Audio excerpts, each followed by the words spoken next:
بسم اللہ الرحمن الرحیم۔ السلام علیکم۔ رات نیوز کی ایک نئی تحقیقاتی رپورٹ کے ساتھ نبیل احمد صدیقی آپ کی خدمت میں حاضر ہے۔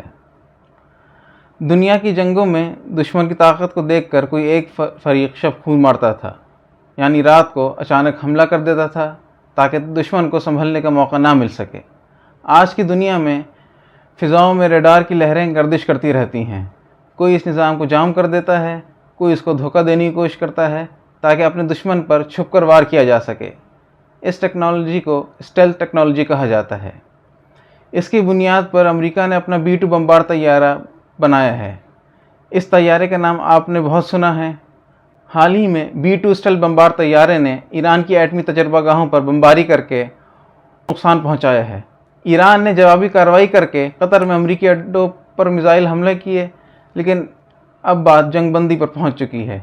اس جنگ بندی میں B-2 بمبار طیارے نے بہت اہم کردار ادا کیا ہے۔ آپ یقیناً یہ جاننا چاہتے ہوں گے کہ اس طیارے کو اسٹیلتھ کیوں کہا جاتا ہے۔ اسٹیلتھ کے معنی ہیں چھپ کر یا خفیہ طریقے سے حرکت یا عمل کرنا تاکہ دوسروں کو پتہ نہ چل سکے۔ اسٹیلتھ بمبار طیارے کی بھی یہی خوبی ہے کہ دشمن کے ریڈار پر اس کی آمد کا پتہ ہی نہیں چلتا، کیونکہ یہ اتنی بلندی پر ہوتا ہے کہ ریڈار کی رینج میں نہیں آتا۔ اپنے ہدف پر یا نشانے سے فضا میں 12 کلومیٹر دور ہوتا ہے۔ B-2 بمبار طیارہ گہرے سرمئی رنگ کا ہوتا ہے اور یہ رنگ فضا میں مل جاتا ہے اور ریڈار بھی اس کو شناخت نہیں کر پاتا، اس لیے اس طیارے پر یہ رنگ اسپرے کیا جاتا ہے۔ اتنی بلندی پر پرواز کرنے کی وجہ سے یہ طیارہ شکن توپوں کی زد سے بھی بچا رہتا ہے۔ ان سب خوبیوں کے باوجود یہ جب حملہ آور ہوتا ہے دشمن کو اس کی خبر نہیں ہو پاتی۔ یہ ایک خوفناک بلا کی طرح عموماً رات کی خاموشی میں بم برساتا ہے، اور اس کے بم فوجی اور شہری ٹھکانوں میں کوئی فرق نہیں کر پاتے، کیونکہ B-2 بمبار طیارہ کارپیٹ بمباری کے لیے مشہور ہے۔ فضا میں پرواز کرتے ہوئے اس کی شکل دیکھیں تو ایسا لگتا ہے کوئی سیاہ عقاب موت کا فرشتہ بن کر پرواز کر رہا ہے۔ آخر یہ B-2 بمبار طیارہ کس بلا کا نام ہے؟ اس کا شجرہ نسب کیا ہے؟ آئیے جانتے ہیں اس کی کیا خوبیاں ہیں اور اسے کیسے تیار کیا گیا ہے اور اس کے کارنامے کیا کیا ہیں۔ سب سے پہلے اس کا نام سنیے، نارتھروپ B-2 اسپیڈ اسٹیلتھ بمبر۔ یہ ہیوی اسٹریٹجک بمبار طیارہ ہے۔ انتہائی کم نظر آنے والی اسٹیلتھ ٹیکنالوجی پر اسے تیار کیا گیا ہے تاکہ طیارہ شکن توپوں سے اور ایئر ڈیفنس سسٹم سے یہ محفوظ رہ سکے۔ اس کے اندر ریڈار کو بھی جام کرنے کی صلاحیت موجود ہے۔ یہ جہاز سب سونک پروں پر مشتمل ہے، یعنی اس کی رفتار آواز کی رفتار سے زیادہ نہیں ہو پاتی۔ عموماً جیٹ طیارے آواز کی رفتار سے بھی زیادہ تیز اڑتے ہیں، یعنی طیارے کے گزرنے کے بعد ان کی آواز آتی ہے، لیکن B-2 بمبار طیارہ سب سونک ہے۔ اس کو بنانے والی کمپنیوں میں نارتھروپ اور بوئنگ کمپنیاں شامل ہیں۔ 1988 سے 2000 تک اس کی پروڈکشن ہوتی رہی ہے۔ یہ طیارہ روایتی اور ایٹمی اسلحہ لے جانے کی صلاحیت رکھتا ہے اور گائیڈڈ نظام سے بھی لیس ہے۔ یہ طیارہ 500 پاؤنڈ یعنی 230 کلو گرام کے 80 بم ایک ساتھ لے جانے کی صلاحیت رکھتا ہے۔ ان میں MK-82 JDM JPS گائیڈڈ بم بھی شامل ہیں، یعنی ان بموں میں اس کا ہدف یا نشانہ پہلے سے طے شدہ ہوتا ہے۔ اس کے علاوہ یہ 16 ایٹم بم لے جانے کی صلاحیت رکھتا ہے، جن کا وزن 2400 پاؤنڈ یا 1100 کلو گرام ہوتا ہے۔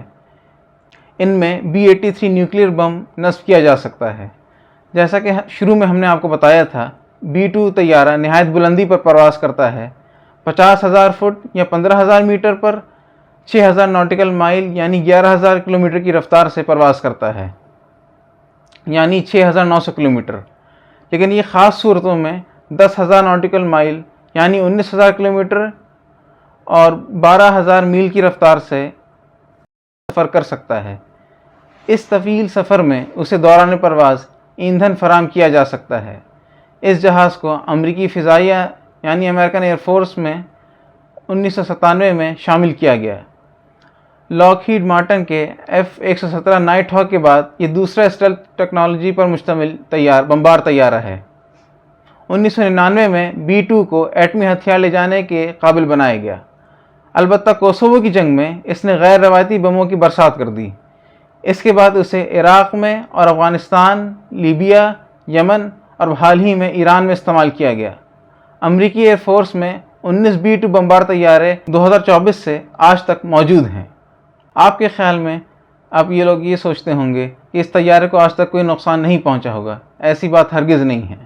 2008 میں امریکی فضائیہ کے اینڈرسن ایئر بیس سے رن وے سے ٹیک آف کرتے ہوئے زمین سے ٹکرا کر طیارہ تباہ ہو گیا تھا۔ البتہ پائلٹ اور اس کے ساتھی دونوں طیارے سے اجٹ کر گئے تھے اور ان لوگوں کی جان محفوظ رہی۔ یہ B-2 بمبار طیارے کا پہلا نقصان تھا۔ 2024 میں ایک اور B-2 طیارے کو کچھ نقصان پہنچا تو اسے گراؤنڈ کر دیا گیا کیونکہ اس میں آگ لگ گئی تھی۔ امریکہ کو ان حادثات میں $1.4 ارب کا نقصان اٹھانا پڑا۔ اسٹیلتھ پروگرام کا آغاز امریکی صدر جمی کارٹر نے 1977 میں کیا تھا۔ اس ٹیکنالوجی کے حصول کے لیے امریکہ نے اربوں ڈالر خرچ کر دیے اور 1988 میں پہلی بار B-2 کو پام ڈیل کیلیفورنیا میں پیش کیا گیا۔ اس نمائش میں اسٹیلتھ بمبار طیارے شامل کیے گئے تھے۔ امریکہ نے B-2 طیارے کے پروڈکشن میں بہت رازداری سے کام لیا۔ اس پروجیکٹ کو انہوں نے بلیک پروجیکٹ کا نام دیا تھا۔ یہ CIA کا ایک خفیہ منصوبہ تھا۔ یہاں تک کہ B-2 بمبار طیارے کو جب پہلی بار نمائش کے لیے پیش کیا گیا تو مہمانوں کو بھی اس کی تصویریں کھینچنے کی اجازت نہیں دی گئی، بلکہ بہت پوچھ گچھ کے بعد گنتی کے چند ہی لوگوں کو اس طیارے کی زیارت کروائی گئی۔ اس کی پہلی پرواز 17 جولائی 1979 کو پام ڈیل سے ایڈورڈ ایئر فورس بیس تک کی گئی۔ امریکہ کے دشمن اس بات کی طاق میں تھے کہ امریکی کس منصوبے پر کام کر رہے ہیں۔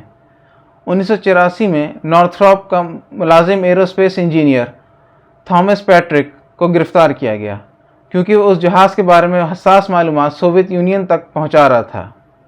اس منصوبے کی مخالفت صرف امریکہ کے دشمنوں یا سوویت یونین کی طرف سے نہیں ہو رہی تھی، امریکہ کے اپنے شہری بھی اس کے خلاف احتجاج کر رہے تھے۔ ہزاروں امریکیوں نے اس بات پر احتجاج کیا کہ ہمارے ٹیکسوں کی رقم سے دنیا کی تباہی کے منصوبے تیار کیے جاتے ہیں۔ اس منصوبے پر فی جہاز $2.13 ارب کا خرچ آیا اور اس کی پرواز پر ایک گھنٹے کے حساب سے $1,35,000 خرچہ آتا ہے۔ اس سے اندازہ لگا لیجئے کہ ایران پر حملہ کرنے کی کتنی قیمت امریکہ کو ادا کرنی پڑی ہوگی۔ آج کے لیے اتنا ہی۔ آئندہ کے کسی پروگرام میں ہم اس بات کا جائزہ لیں گے دنیا کے کون کون سے ممالک ہیں جو اسٹیلتھ ٹیکنالوجی پر کام کر رہے ہیں۔ امید ہے آپ کو ہمارا پروگرام پسند آیا ہوگا۔ ویڈیو کو شیئر کیجئے، لائک کیجئے اور چینل کو سبسکرائب کیجئے۔ اپنے میزبان نبیل احمد صدیقی کو اجازت دیجئے۔ اللہ حافظ۔